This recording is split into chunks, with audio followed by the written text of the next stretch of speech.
Let me show you how we can use navbar on Samsung Galaxy A57. So generally speaking, navbar can be found on always on display and the lock screen, and it is this bar that we have here at the bottom of the screen.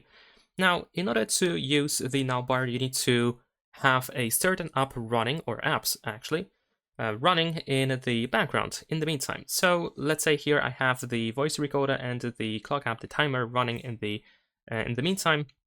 So once you activate them, you will also see notifications about them. There we go. We have live notifications. So these live notifications are usually working with the navbar. And the navbar allows you to manage these apps. So if I am on the lock screen, I can just pause the timer if I want to. I can renew it. I can tap on that bar in order to extend it, and I can usually find some additional options. Like for example, in this specific case, I can count another lap. I can also, for example, stop the timer as well. Now, if you want to, you can of course tap on the bar itself, on the option that is being displayed in order to immediately open the app that is running. And besides that, we can swipe between all of these apps, all of these live notifications. And in the case of recording, as you can see, I have some additional options as well. So it's pretty intuitive, it's pretty straightforward. It just simply allows you to manage apps from the lock screen. Now, in the case of AOD, of course, we can also have the navbar. Let me show you. There we go. But here we cannot really manage the app itself. As you can see, I cannot really swipe between these apps. It just displays one of them at a time, and that's all. Nothing really can be done. It's just like visual information, and it is not interactive. But if I go to the lock screen, then of course I can manage it pretty easily.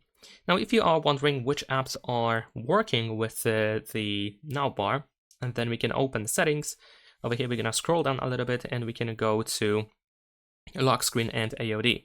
And in here we have the navbar. So as you can see here, we have all live notifications. So this includes the audio broadcast, the clock app, emergency sharing, Google Finance, Google Wallet, Maps, Media Player, and so on and so forth. The list is quite huge. Unfortunately, you cannot really decide which apps can be added. Well, you cannot really add your own apps, that's what I'm trying to say. You can decide if they can be enabled or not. So if I don't like any of these apps or features, I can just turn them off and they will not be displayed on the navbar.